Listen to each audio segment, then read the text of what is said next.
हम लोग अपना टाइम वेस्ट ना करते हुए क्वेश्चंस को शुरू करते हैं। आज का पहला क्वेश्चन है,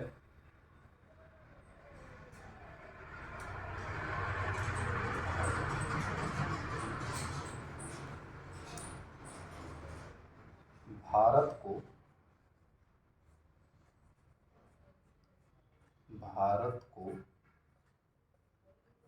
पूर्ण रूप से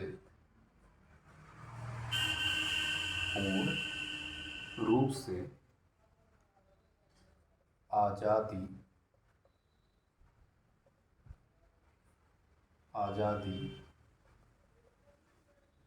कब प्राप्त हुई थी?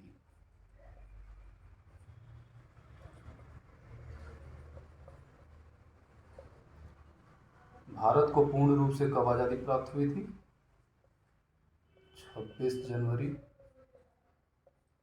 1950 को।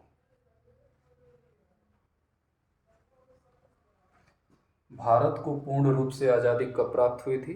26 जनवरी 1950 को। अगला प्रश्न है, भारतीय संविधान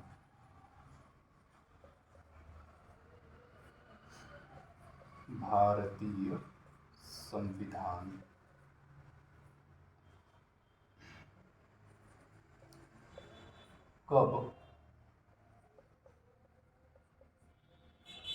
लागू हुआ था?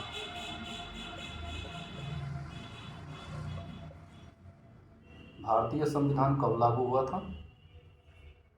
26 जनवरी 1950 को। तो दोनों चीज़ें जो हुई थी, भारत को पूर्ण रूप से आज़ादी भी 26 जनवरी 1950 को मिली थी और भारतीय संविधान कब लागू हुआ था? 26 जनवरी 1950 को। अगला क्वेश्चन है,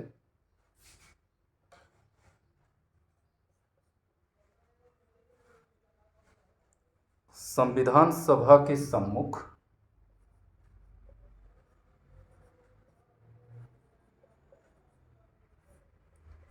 संविधान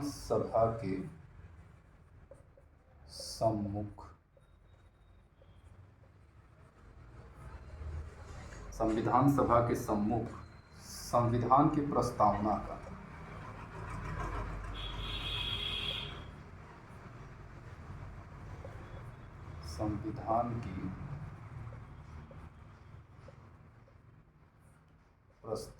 का प्रस्ताव संविधान सभा के सम्मुख संविधान की प्रस्तावना का प्रस्ताव किसने रखा था?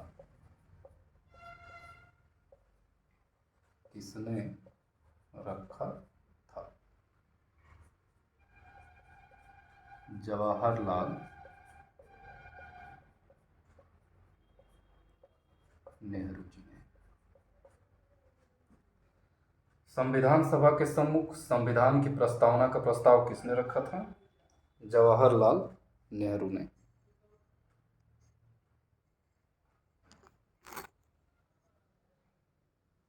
अगला प्रश्न है,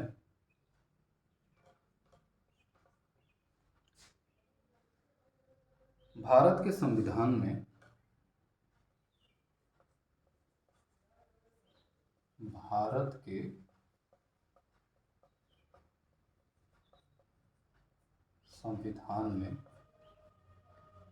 केंद्र और राज्यों के बीच किया गया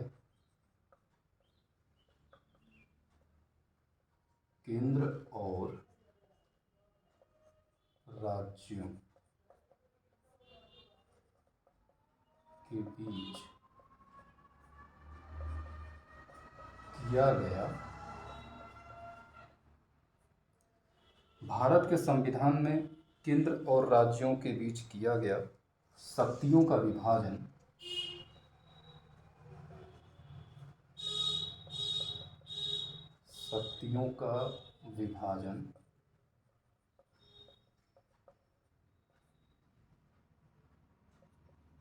किस अधिनियम पर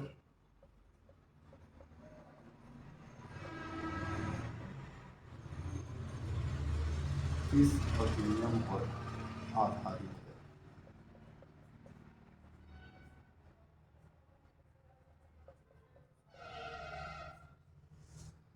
भारत के संविधान में केंद्र और राज्यों के बीच किया गया शक्तियों का विभाजन किस अधिनियम पर आधारित है?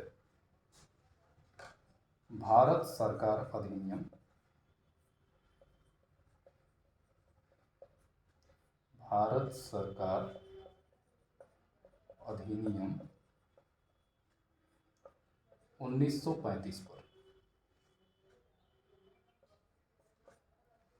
अगला प्रश्न है,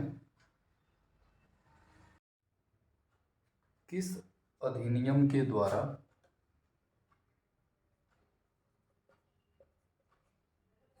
किस अधिनियम के द्वारा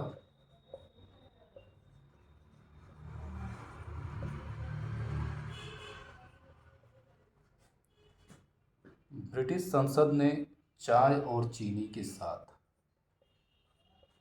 किस अधिनियम के द्वारा ब्रिटिश संसद ने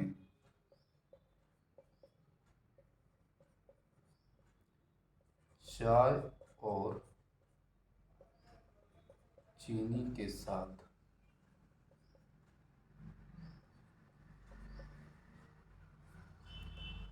किस अधिनियम के द्वारा ब्रिटिश संसद ने चाय और चीनी के साथ व्यापार को छोड़कर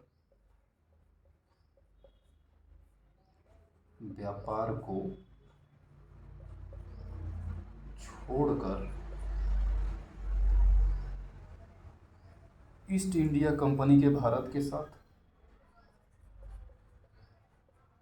ईस्ट इंडिया कंपनी के भारत के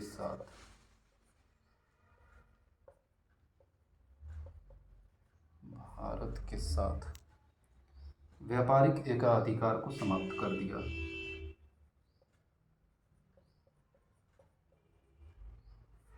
व्यापारिक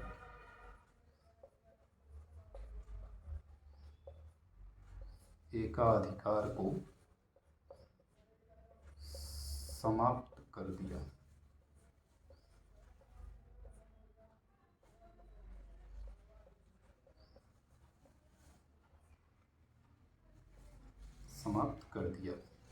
किस अधिनियम के द्वारा ब्रिटिश संसद ने चाय और चीनी के साथ व्यापार को छोड़कर ईस्ट इंडिया कंपनी के भारत के साथ व्यापार एकाधिकार को समाप्त कर दिया? तो वह अधिनियम था 1813 का चार्टर अधिनियम।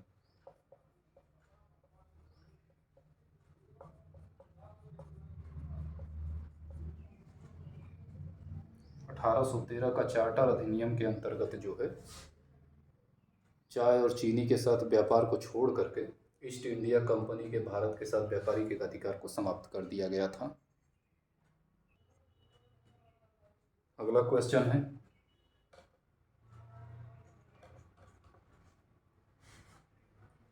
1946 के चुनाव के बाद 1946 के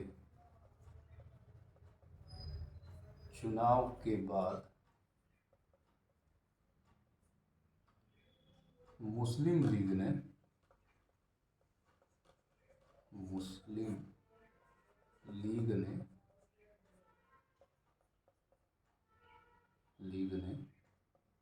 किस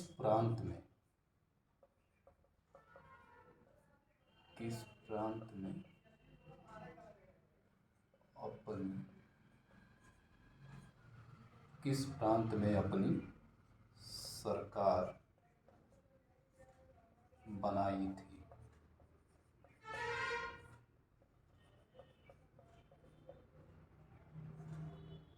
बंगाल में।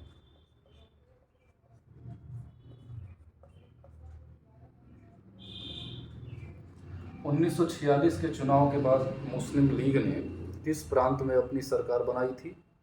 तो बंगाल में। अगला क्वेश्चन है, किसने सुझाव दिया था, किसने सुझाव दिया था कि किसने सुझाव दिया था कि भारत की आज़ादी के बाद, भारतीय आज़ादी के बाद किसने सुझाव दिया था कि भारत की आज़ादी के बाद या भारतीय आज़ादी के बाद भारतीय राष्ट्रीय कांग्रेस को, भारतीय राष्ट्रीय कांग्रेस को, कांग्रेस को एक दल के रूप में या एक राजनीतिक दल के रूप में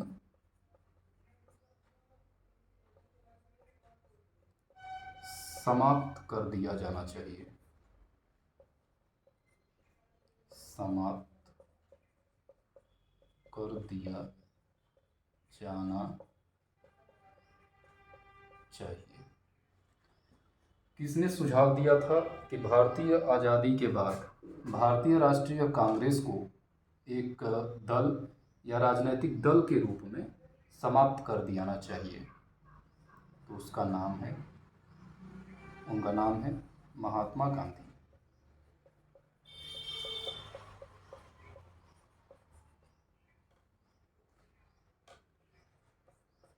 अगला क्वेश्चन, संविधान सभा की प्रारूप समिति, संविधान सभा की प्रारूप समिति में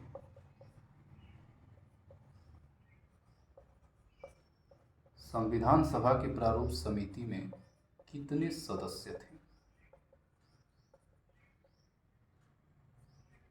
सदस्य थे 7। संविधान सभा की प्रारूप समिति में कितने सदस्य थे? 7 सदस्य। अब हम लोग अगले प्रश्न की ओर बढ़ते हैं। प्रश्न संख्या 9, भारतीय संविधान समिति, भारतीय संविधान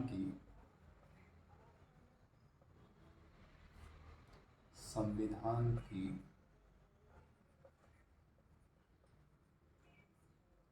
प्रारूप समिति,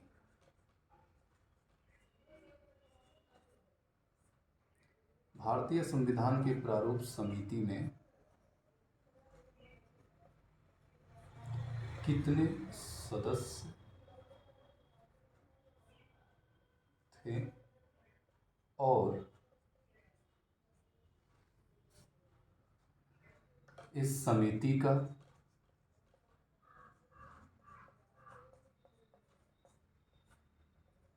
अध्यक्ष कौन था? तो हमारा प्रश्न है कि भारतीय संविधान की प्रारूप समिति में कितने सदस्य थे और इस समिति का अध्यक्ष कौन थे? तो जैसा कि उपर्युक्त प्रश्न में हम देख चुके हैं कि भारतीय संविधान की प्रारूप समिति में सदस्यों की संख्या 7 थी और इस समिति के अध्यक्ष थे भीमराव अंबेडकर।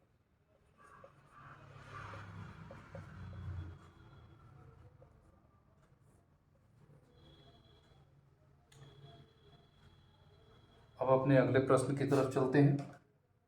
प्रश्न संख्या 10, 1937 के चुनाव के बाद, 1937 के चुनाव के बाद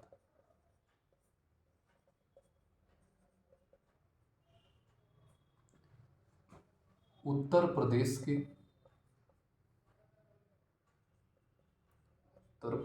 के गठित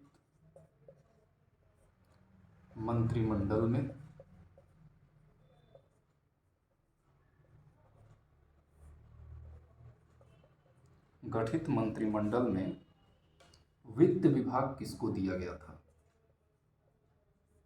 वित्त विभाग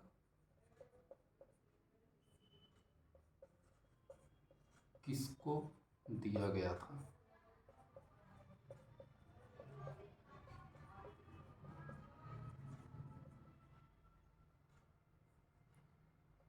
1937 के चुनाव के बाद उत्तर प्रदेश के गठित मंत्रिमंडल में वित्त विभाग किसको दिया गया था? रफी अहमद किदवई को। रफी अहमद